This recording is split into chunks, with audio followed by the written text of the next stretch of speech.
you're watching the Giant pregame show presented by Sherwood Ford. Your best friends here with you, Tyler and Caroline. Tyler, what's up? Repping the nice blue hoodie today. Trying to manifest an Oilers win with Play La Bamba. Huh? Guys, look what I've done to Tyler. Yesterday was 2-2.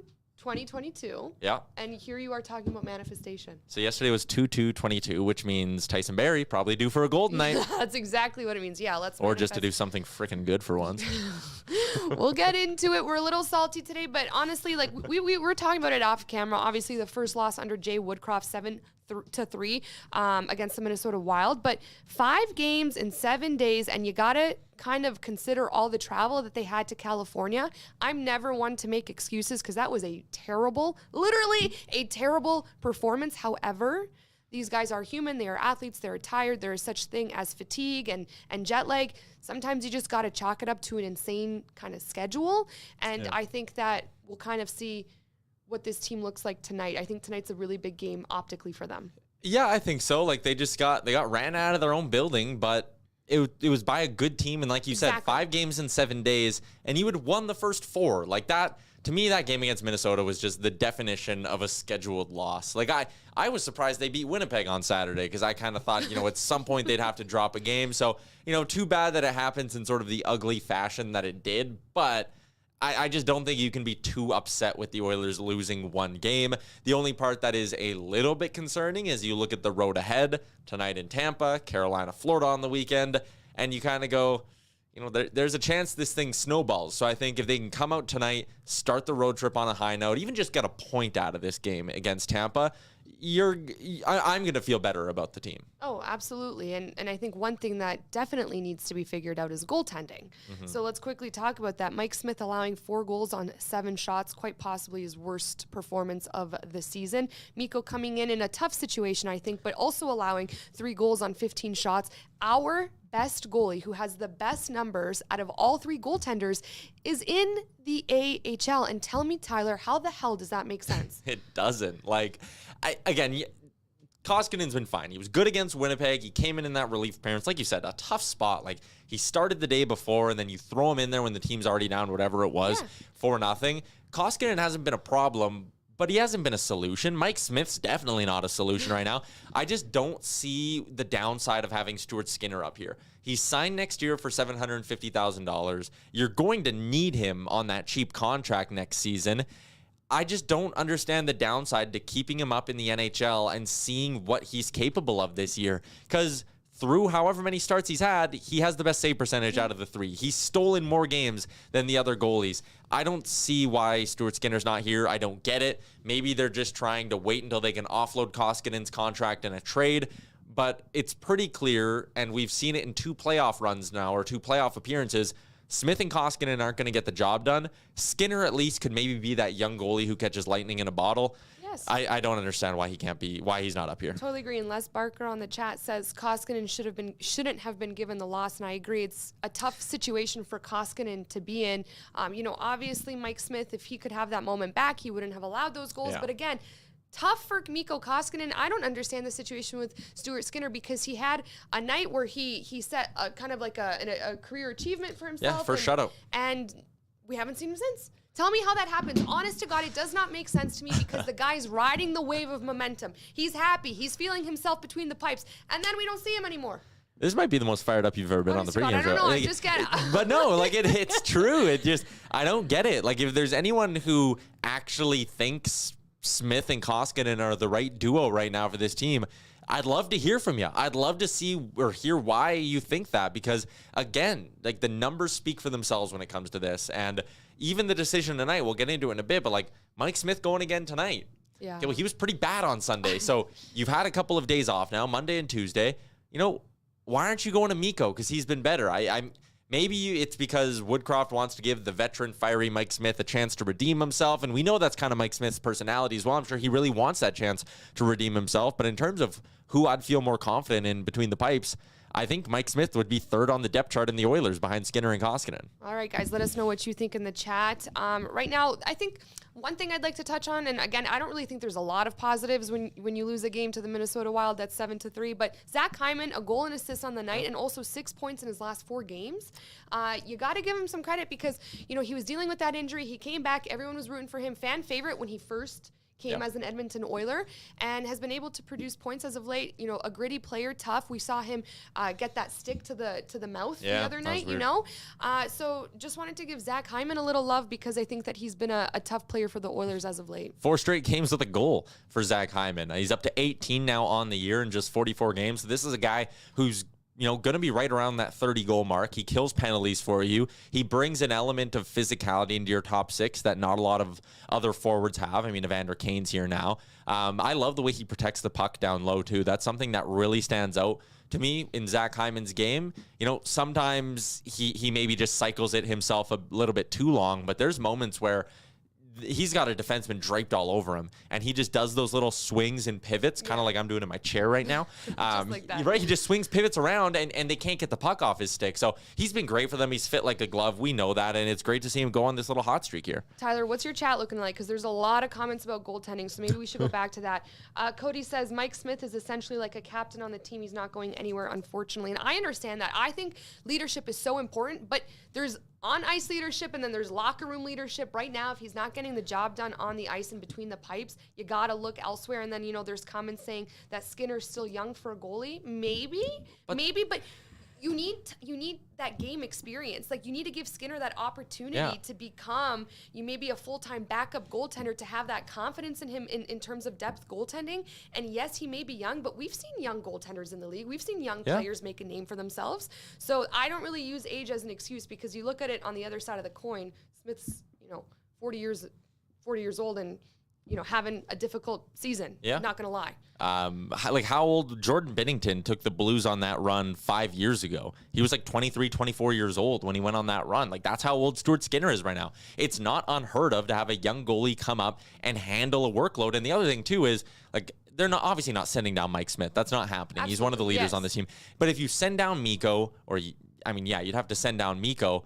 You can keep Smith around to be that leader in the room. And if he really is a good leader, that shouldn't be a problem if he's relegated to that 1B spot. The other thing, too, if you want to talk about Smith's leadership, after that, was it the 3rd goal, I think? He's sitting there staring down and barking at Broberg. And it's like, okay, well, if you're a leader on the team, maybe you don't bark at the guy who's playing in like his 12th NHL game on your blue line, right? So I didn't like that from Smith either. And the leadership thing, sure, keep him as the backup. I don't understand why you can't have Skinner up here.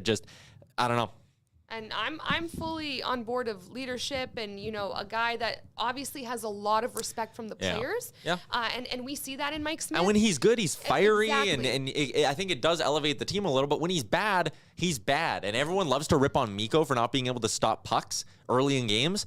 On the first 5 shots of the game this year, Smith has worse numbers than Mikko Koskinen. Like, he's been a problem in that regard, too. It's inconsistency. He struggled with injury. No one's, laying into Mike Smith. No one's laying into Mikko Koskinen. But at some point, you just got to look at the underlying numbers and make a decision based on that and go to the guy right now, which is Stuart Skinner. So we'll see what happens. Like you said, tough week ahead for the Oilers, the Lightning, Panthers, and Canes. So this is a big game. Tyler, if you're ready, we can get into the opposition report presented by Yegberger. Obviously, in Tampa tonight, taking on a top 5 team in the NHL. The Lightning are 32-11-6 at the moment, coming off of a 6-3 win against the Devils last night. Very good Eastern Conference team. As a former Leafs fan, I dislike the Tampa Bay Lightning, so I'd love for the Oilers to come out, figure out a way to get the dub tonight.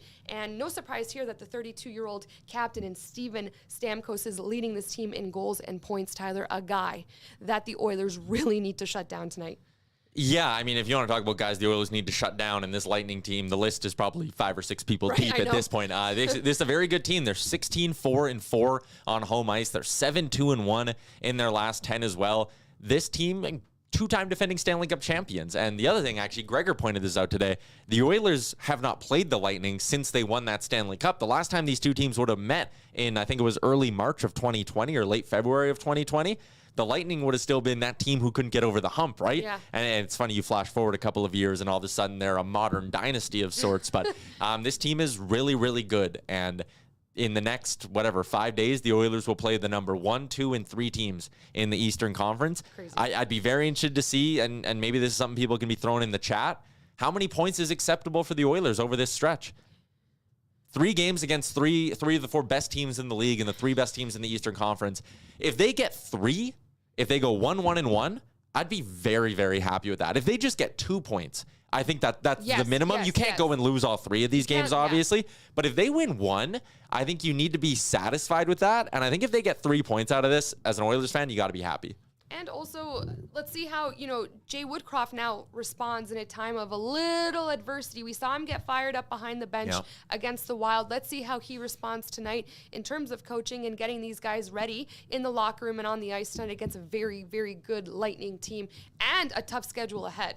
So, let's get into the lines, Tyler, right now for the Tampa Bay Lightning. Yeah, let's jump into this here. That top line, Nikita Kucherov back. He's got 2 goals in the last 5 games he's played in. He'll be on a line with Braden Point and Andre Palat. Steven Stamkos, you mentioned it. He's having a tremendous season, 23 goals on the year, 10 points in his last 10 games. He'll center a line with Alex Killorn and Matthew Joseph, Anthony Cirelli with Taylor Radish and Ross Colton, Pierre-Edouard Bellemare with Corey Perry, and the former Oiler Patrick Maroon, that veteran 4th line of the Lightning, very hard to play against. I mean, we know here in Edmonton how much of a pest Patrick Maroon can be. We also know here in Edmonton how much of a pest Corey Perry can be, so that 4th line is going to be a thorn in the Oilers' side tonight. The D pairings, Hedman with Mikhail Sergachev, Ryan McDonough with Eric Chernak, and Jan Ruda with the former Kelowna Rocket, Cal Foote.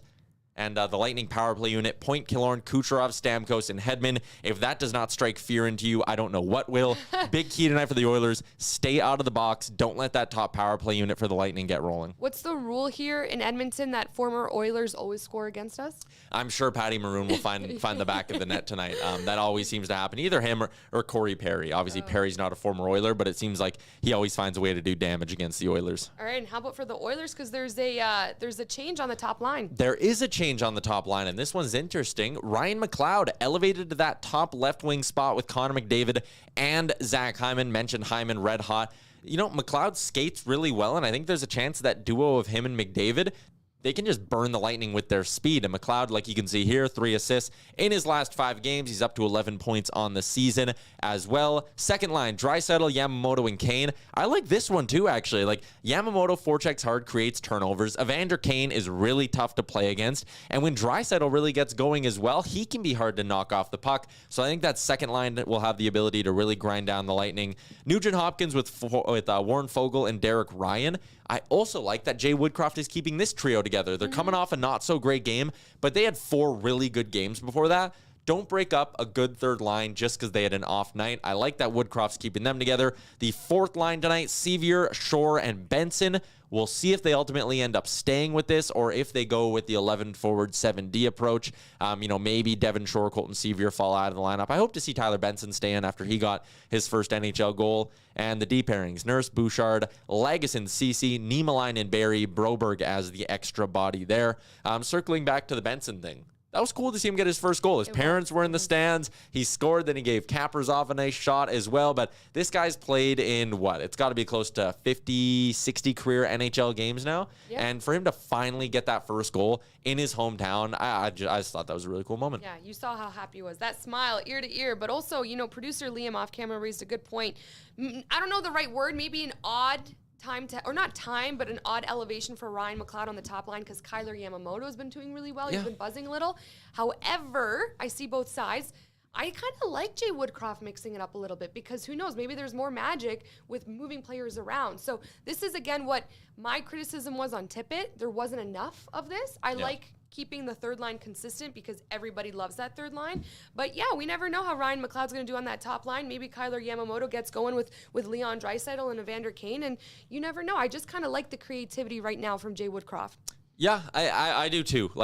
Keeping that third line intact is solid. And in the top 6, I think all those guys, maybe save Evander Kane, have played with each other enough that you can mix and match the pieces and sort of Yes. see what's going on any given game. And then also the thing you can do if they keep going 11 forwards is you can keep mixing up. Maybe Tyler Benson gets a few shifts with McDavid here or there. Maybe you do elevate someone there. Draisaitl drops down, plays a shift with Benson, whatever it ends up being. So I do like the creativity. Quickly before we move on, starting goalies tonight, talked about Smith getting the start for the Edmonton Oilers. It is expected, but not confirmed, expecting Andrei Vasilevsky between the pipes for the Tampa Bay Lightning. Pretty average goalie, hey? Yeah. He's just okay. Oilers should be able to get a few past him. 2.6 goals against average, 914 save percentage in his last 10 appearances, or in the Lightning's last 10 games. Yeah, my chat's blowing up, Tyler's. I don't know about What do you yours, got? but John from Facebook says, love the consistency with Woodcroft, allows players to have chemistry and get used to each other's playing style, something Tippett never did. And that's exactly what we were just